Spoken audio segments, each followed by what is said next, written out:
Waggaa 89ffaan hundeeffama humna qilleensa Itoophiyaa kabajamaa jira. Shamaa harka fuunee kabajamtoota hordoftoota qaroo miidiyaa oduu kennisan biraan ga'uuf dhufneerra. Waggaan 89ffaan hundeeffama humna qilleensa Itoophiyaa kabajamaa jira. Waggaan 89ffaan hundeeffama humna qilleensa Itoophiyaa sagantaalee garaagaraatiin kabajuu eegaleera. Haaluma kanaan foorumii humna qilleensa Afrikaa magaalaa Bishooftuutti geggeeffamaa jira. Foorumicha irratti qondaaltonni humna qilleensa Itoophiyaa attaasheewwan biyyoota garaagaraa hirmaachaa jiraachuu himameera.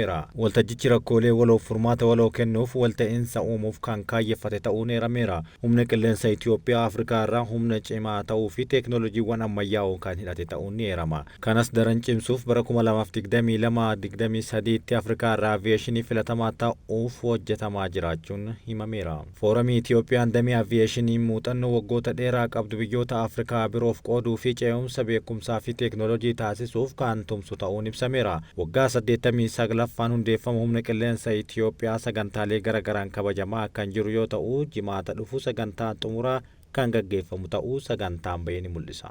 Badhaasni Odaa Awwaard 27 kan gaggeeffamu ta'uu himame. Badhaasni Odaa 8ffaan 27 hoteela Sharaatanitti akka kabajamu ibsameera.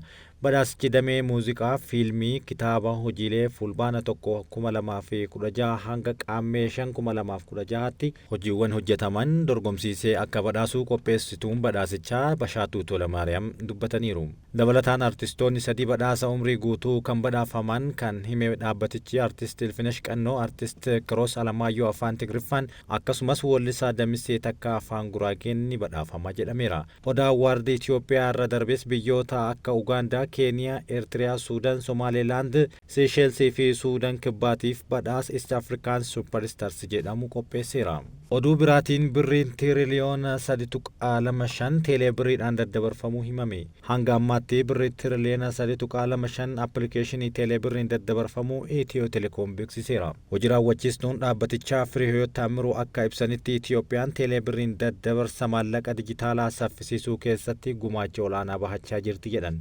Appilikeeshinichi tajaajiloota damee hedduu kennaa jiraachuu isaanii maamiloota hedduu birattis filatamaa ta'uu dubbataniiru. Yeroo ammaa fayyadamtoonni appilikeeshinii miiliyoona 51.3 qaqqabu eeruun appilikeeshinicha erga hojiirra ooluu eegalee birrii tiriliyoona 3.25 ittiin daddabarfamuun himameera. Itiyoo Telekoom dijitaala Itoophiyaa galmaan ga'uuf tattaaffii eegaleen qaamolee dhimmicha ilaallatu waliin walta'iinsaan hojjechaa jiraachuus hubachiisaniiru. Aanga'aan Suudaan dhimma hidha haaromsaa irratti yaada laataniin Itoophiyaa mufachiisanii turan Geediyoon Timaatiyoos waliin mari'atan. Tibbana hidha haaromsaa ilaalchisee yaada laataniin gama Itoophiyaa irraa komiin irratti dhihaatee kan ture ministeera dhimma alaa Suudaanii Alii Yuusuf Ahmad Al-Shariif gara Finfinnee imaluun ministeera dhimma alaa Itoophiyaa waliin mari'achuun himame. Ministeerri dhimma alaa Itoophiyaa Geediyoon Timaatiyoos ambaasaadar Alii Yuusuf Ahmad Shariif waliin waajjira isaaniitti simachuun marii godhaniiru. Marii kanarratti Geediyoon Timaatiyoos dhimma hidha haaromsaa dabalatee dhimmoota waloo irratti marii kallattii fi itti fufiinsa qabu akka barbaachisu hubachiisaniiru. Ministeeronni lamaan hariiroo biyyoota lamaan cimsuuf marii itti fufiinsa qabu taasisuu walii galameera. Ministeerri dhimma alaa Suudaanii Alii Yuusuf Ahmad Al-Shariif tibbana televezyiinii biyyattii irratti dhihaatanii afgaaffii taasisaniin dhimma hidha haaromsaa irratti wantoota furmaata hin arganne gara waraanaatti ce'uudha jechuun dubbachuun ni yaadatama. Kana malees mariin dhimma hidha haaromsaa irratti taasifamu yoo hin milkoofne Suudaan Masrii cinaa dhaabbachuu akka dandeettus dubbatanii turan. Haasawa kana hordofee ministeerri dhimma alaa Itoophiyaa ambaasaadara Suudaan Finfinneetti argaman Al-Zayyin Ibraahiim waamuun marii taasisaniin Itoophiyaan yaada Alii Yuusuf Ahmad Al-Shariif laataniin akka mufatte ibsuun ni yaadatama. Oduu biyya alaatiin Kooriyaan kaabaa warshaa oomisha misaa'ilaa Raashiyaan itti fayyadamaa jirtu babal'isaa jiraachuun dhagahame. Mooskoo fi Pyongyang Kooriyaan kaabaa meeshaa waraanaa Raashiyaan Yukureen keessatti geggeessite irratti fayyadamtee dabarsitee kennite jechuun himannaa dhihaate haalaniiru. Kooriyaan kaabaa warshaa misaa'ilaa fageenya gabaabaa murteessaa ta'e kan Raashiyaan waraana Yukureen keessatti gootu keessatti itti fayyadamtee jira jedhamee hojjetamu babal'isaa jiraachuun qorattoonni Ameerikaa dubbatan.